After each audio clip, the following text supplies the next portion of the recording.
करते करते सोच रहा था,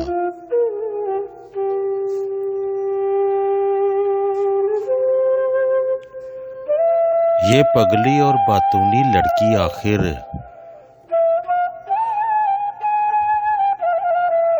बातें करते करते थक जाएगी, सो जाएगी।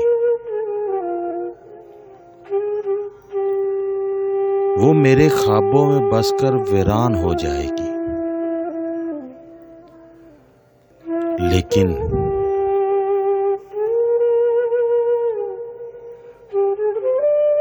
लेकिन उसकी बड़ी बड़ी बेकल आंखें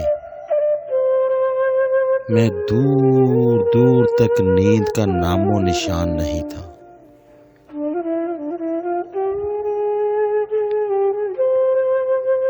बातें करते करते एकदम फूट फूट कर रोने लगेगी। मुझको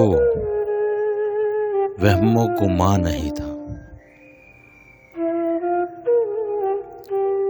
और सुबह को उसकी बड़ी बड़ी सूजी आंखों पर